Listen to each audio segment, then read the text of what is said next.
Hari ini kita ada satu segmen motivasi kewangan ya. Bersama dengan kita ingin mengongsikan mengenai dengan tips bagaimana tips kewangan bagi yang baru memulakan alam pekerjaan ya. Dan bersama dengan kita tetamu kita yang mulia Awang Yong Shih Chin. Selamat datang ke Rampai Pagi. Selamat pagi. Selamat pagi kita ucapkan. Baiklah, jadi ini kita masih berada di sepertiga ataupun seperempat tahun 2019 in the first quarter. Jadi mungkin ada yang baru bekerja, baru memulakan pekerjaan dan mungkin first time gaji, baru first time dapat gaji. So maybe ada tips what to do, what not to do, ataupun what should be done, what should not be done supaya kita ni mendalari kewangan itu. Maybe Yong boleh mengongsikan untuk mereka yang memulakan pekerjaan. Okay, so hari ini saya ingin share tips-tips yang especially kepada orang muda, yang cara-cara kita boleh memulangkan menabung kepada kita punya financial goals. So saya ada 3-step process yang simple untuk kita practice. Nombor 1 adalah start small and start today. Number 2 is to reduce expenses, and number 3 is to make it easy or cannot be seen. So later I'm going to explain more lah on this. Yeah. Alright. So maybe before that, sebelum kita meneruskan, apa biasanya kalau mereka yang currently yang akan memulakan pekerjaan, mungkin rata-rata golongan millennials, okay, maybe yang yang mungkin lahir di tahun 90-an ke atas ya. Jadi mungkin what are the common mistakes yang mereka yang remaja-remaja ataupun millennials ni akan lakukan apabila mendapat gaji pertama? I think it's always on the overspending ataupun taking a loan too early. Like selepas dia dapat itu biaya gaji, then they say okay, let's buy a BMW or let's get a Mercedes. I think at this point of time it's a bit too early to start something like this, especially kalau baru dapat kerja. Pasal kita punya kerja pun tidak stable, ataupun kita pun tidak tahu kita punya belajar payment or commitment will be like how in the next coming few years lah. So I think at this point of time, especially the economy is not so stable, maybe you can tone down a bit first until we get a more permanent job or you have more confidence in your role. Then you can start there. You mentioned ada 3 perkara tadi. Salah satunya mula menabung mungkin pada jumlah kecil, kemudian reducing perbelanjaan ataupun expenses. Jadi dengan adanya mereka menerima gaji untuk menabung, what would you recommend? Okay, jadi macam how many percent of dorang punya gaji should they keep, how much should they spend, and then maybe another percent maybe untuk kegunaan-kegunaan lainnya kali. Okay, actually there's no fixed amount to do it like this because it's always case by case. So I think I will start with why do I recommend to start small first, and then why start now, and also going to how much to save also.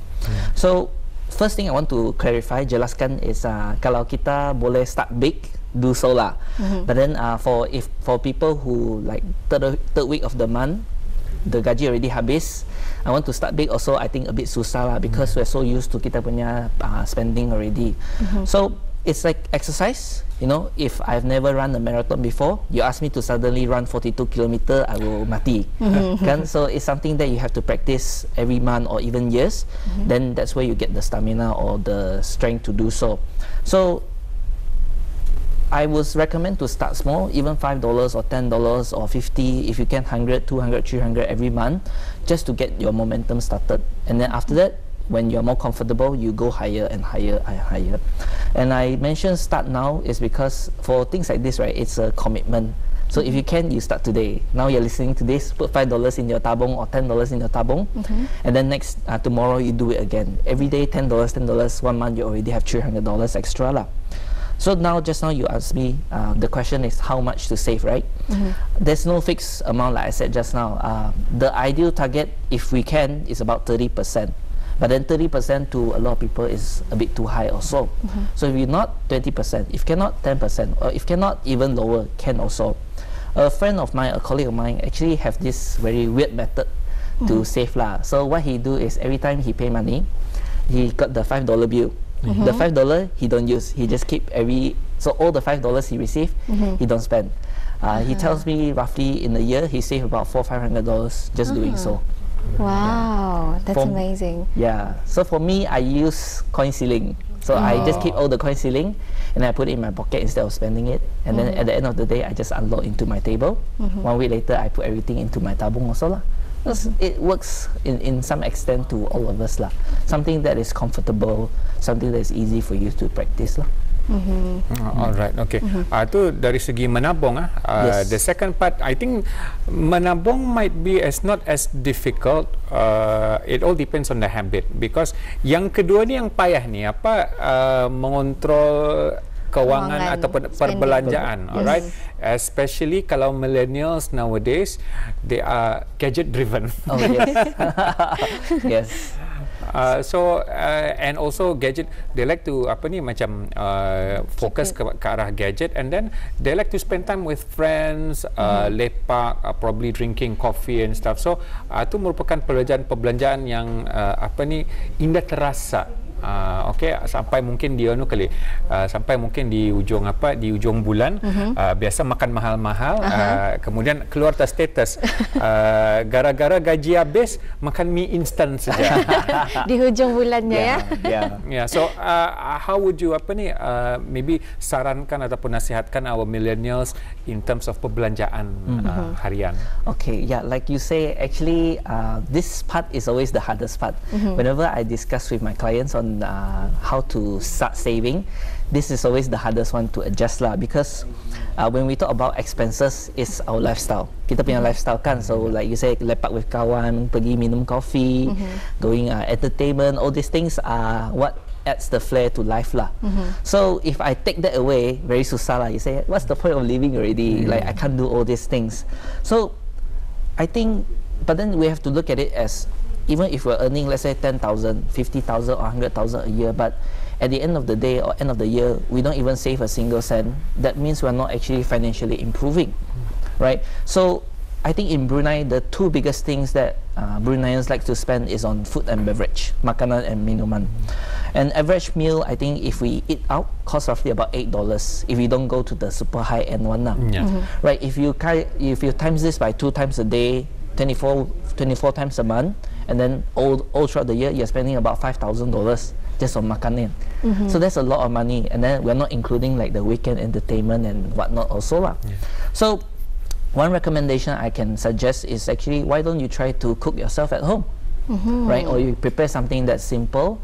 It may be bringing down the cost to $3 a day, $3 a meal instead of $6 or $8 a meal. If you do the difference, it's about 3,000-4,000 per year. That 3,000 to 4,000, you can use it as part of your savings. And also, the good thing is you also have control on what you put into your stomach. So you'll be healthier also lah. Another thing I want to talk about is actually the high interest steps that we have, which is the credit card.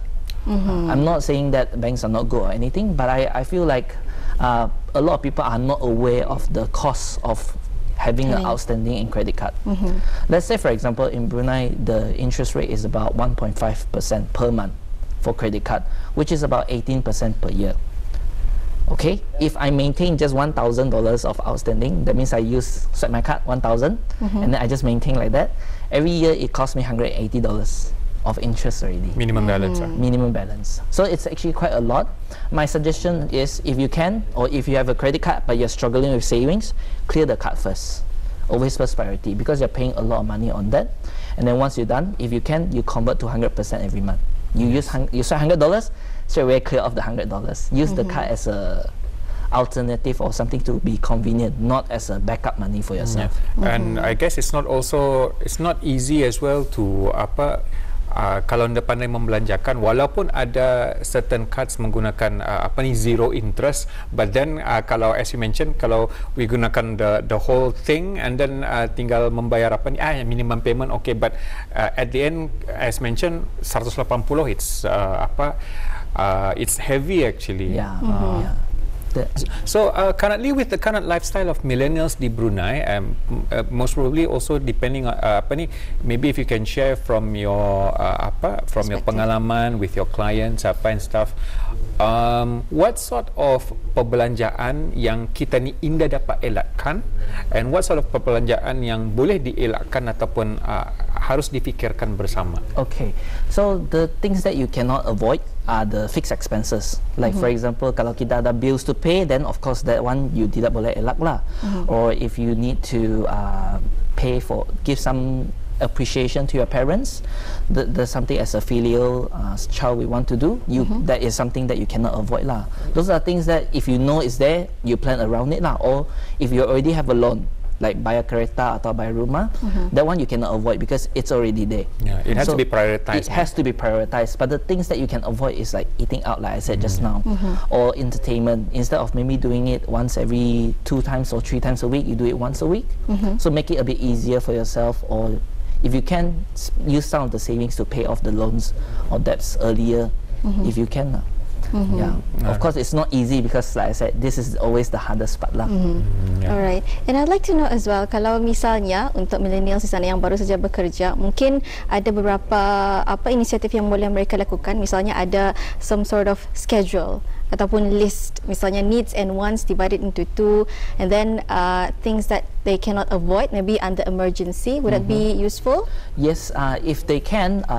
Take a long hard look at your expenses. You sit down and you think, okay, what is the absolutely necessary things that I need to spend on, and what are the things that I would like to have, and then those you can categorize. Okay, so every month I will take this off, bayar already, my savings done already. Then the extra you can actually spend without guilt also lah.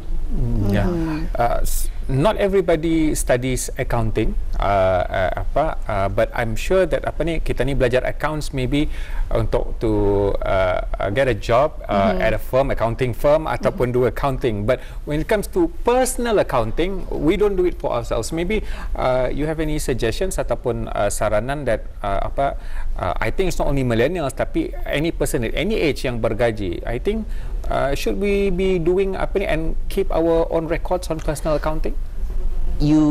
Of course, if you can, that would be recommended lah. I personally do it for myself. I use an application.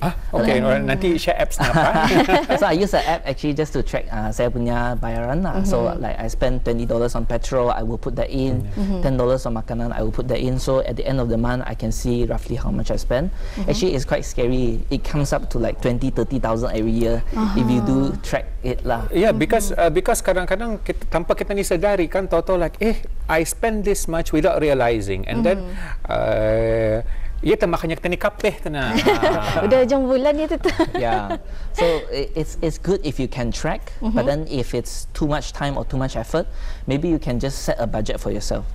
So some people that I work with, they say, okay, I will spend 500 every month on entertainment, done, no more. So they will take out the 500. If that one finish, they don't do anything anymore.